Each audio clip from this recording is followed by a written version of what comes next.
Imagine walking through an isolated island. The only sounds are rustling leaves and distant water. Then you look up, and you see dolls, hundreds of them, hung by the neck, nailed to trees. Some are headless, some are missing limbs, some have one glassy eye still staring right at you. Then you hear it, a whisper, not the wind, not an animal, a human whisper, right behind you. Welcome to the Island of the Dolls, one of the world's most terrifying real-life mysteries. Chapter 1. The Tragedy That Started. The story of the Island of the Dolls doesn't begin with horror. It begins with grief, isolation, and a man trying to escape the world. In the early 1950s, a man named Don Julián Santana made a strange decision. He left behind his wife, his family, and his life in the city. He moved alone to a small, remote island tucked deep within the canal systems of Xochimilco, a region famous for its ancient waterways and floating gardens just outside Mexico City. To outsiders, it might have looked like a man chasing solitude, but to Don Julián, it was a new beginning, a place of peace, reflection, and quiet. Until that peace shattered. One day, according to Don Julián, something unspeakable happened. He claimed he discovered the body of a young girl, drowned in the murky canal waters at the edge of his island. She was too far gone to save. No one knew her name. No one came to claim her. She simply died, alone. And from that moment on, the island was never the same. Because shortly after the girl's death, Don Julián began to hear things. Soft cries in the dark, faint whispers drifting through the trees, laughter with no source, shadows that didn't belong to him. He told neighbors, few as they were, that he believed the girl's spirit was trapped, bound to the island, that her soul was restless, and that the whispers in the night were hers. Most people didn't believe him, but Don Julián believed it. And what he did next would transform this island forever and awaken one of the most disturbing real-life mysteries in the world. Chapter 2. The First Doll. Shortly after the drowning, Don Julián spotted a doll floating in the canal. He pulled it from the water and, perhaps as an offering or protection, hung it from a tree, but that wasn't enough, because the voices continued. So he found another doll, and another, and another. Over the next 50 years, Don Julián collected hundreds of dolls, from trash, canals, even trade. He never cleaned them, never repaired them. He believed the more disturbing they looked, the better they could ward off evil. To him, it wasn't a decoration, it was survival. Chapter 3. The Island Transforms. Over time, what started as one man's personal act of protection spiraled into something far more chilling. Don Julián's lonely sanctuary became something else, something alive. With every new doll he hung, weathered, broken, eyeless, the island began to change, and people began to notice.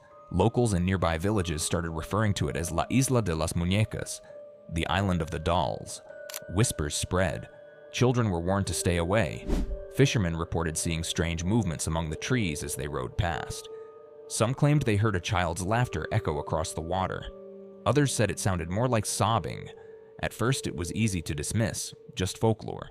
But then, people started visiting, and what they experienced was harder to explain. Tourists claimed to see the dolls' heads turn, slowly, as if tracking their movement. Some swore that the eyes of certain dolls blinked or followed them as they walked. A few even reported hearing their names whispered softly in the wind, with no one else around.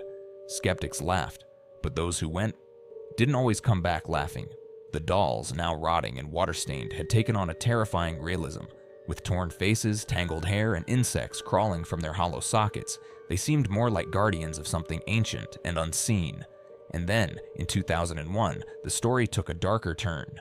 Because the island didn't just feel haunted anymore, something real, something tragic was about to happen, and it would change the legend forever. Chapter 4. The Death of Don Julián.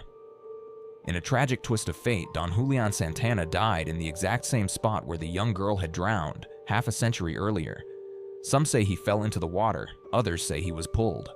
To this day, no one knows exactly how he died, but since then the island has only grown darker. Locals now believe that Don Julián's spirit is still there, alongside the drowned girl. Some believe the dolls no longer protect from evil. They channel it.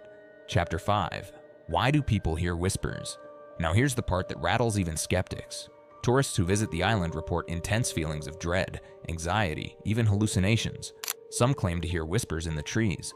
Some have recorded faint crying or laughter on their phones, audio that wasn't audible at the time. Others describe a sensation of being watched, stalked, followed even after leaving. One visitor swore she heard her own name whispered by a doll she had just taken a photo of. Was it mass hysteria? A psychological response to a terrifying atmosphere? Or is there something real? Lingering. Chapter 6. The Island Today. After Don Julián's death, his family opened the island to visitors, but it's not a theme park. There are no lights, no restrooms, no safety rails. You have to charter a small boat, drift for nearly 2 hours, and hope the canals aren't too low or too flooded. And when you arrive, you're greeted by hundreds of decaying dolls, all left exactly where Don Julián placed them. It's not a tourist trap. It's a memorial, a shrine, a warning. Chapter 7. Real or imagined? So, what do we make of it? Is La Isla de las Muñecas truly haunted? Is it a cautionary tale, or just a man's way of coping with guilt, trauma, or madness? Science might say it's pareidolia, the brain seeing faces where there are none. Psychologists might say the whispers are self-suggestion. But for the people who've stood on that island, for those who've heard their name whispered by a doll with no eyes, there's no doubt. Something's there. What do you think? Is the Island of the Dolls truly cursed? Or is it just a man-made legend that got a little too real? Drop your theory in the comments. Subscribe for more real-life hauntings, unsolved mysteries, and paranormal history. And share this with someone brave enough to visit it with you, because legends live, but whispers linger.